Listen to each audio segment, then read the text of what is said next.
I didn't shout, I didn't curse.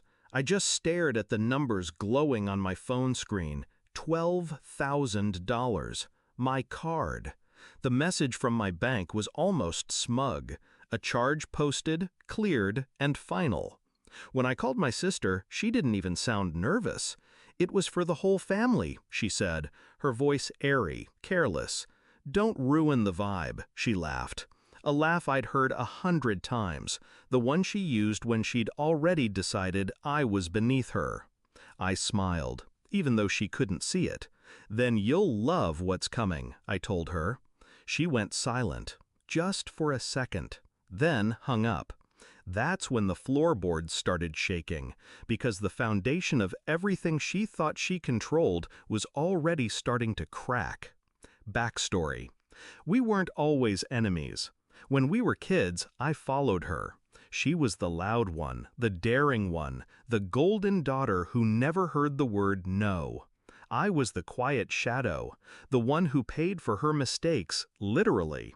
When she wrecked Dad's car, I sold mine to cover the insurance hike. When she maxed her first credit card, I signed a loan to wipe it clean.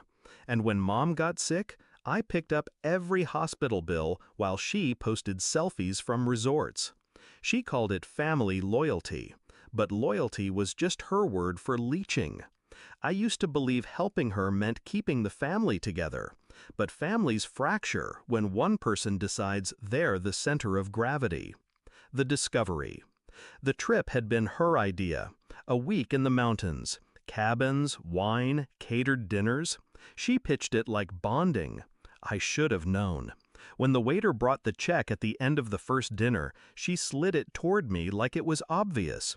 "You make more than all of us," she whispered, loud enough for everyone to hear. I didn't argue. I paid.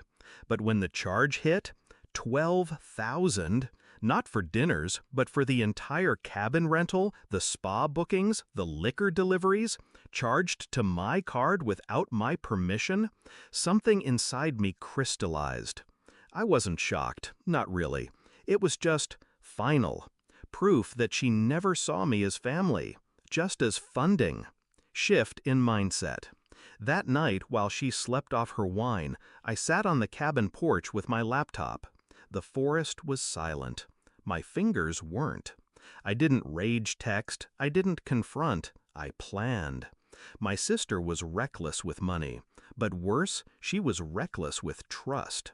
She had a side business, if you could call it that, booking exclusive retreats for friends of friends, taking deposits, canceling last minute, pocketing the difference.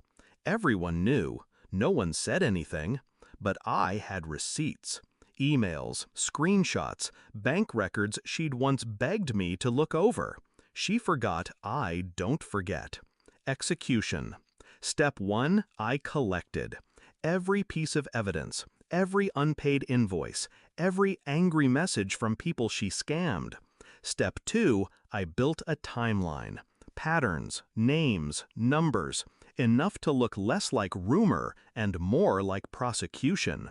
Step 3, I sent one email. Not to her, to every client she had ever ghosted, every person who'd lost money. Attached was a neat folder, a roadmap of her lies. I didn't even sign my name. The truth didn't need my voice. Within weeks, the posts began. Angry threads, demands for refunds, screenshots of my files spreading like wildfire. Her reputation rotted online, one comment at a time. Then came the lawsuits, the cease and desists, the letters from lawyers. Climax. 3 months later, she showed up at my door. No makeup, no armor, just hollow eyes and a voice like sandpaper. "You did this," she hissed. Her hands trembled. "They're suing me. They froze my accounts. I can't even pay rent." I leaned against the frame, calm, steady. "You charged 12,000 to my card." Her jaw clenched. "It was for the family."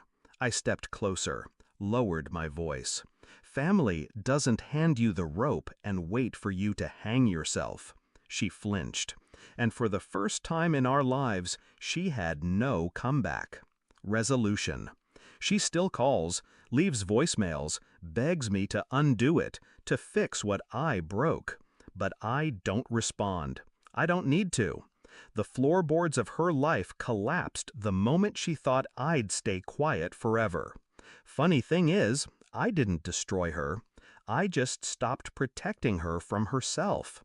And in that silence, I found peace. Final line. They say blood is thicker than water, but debt always drowns.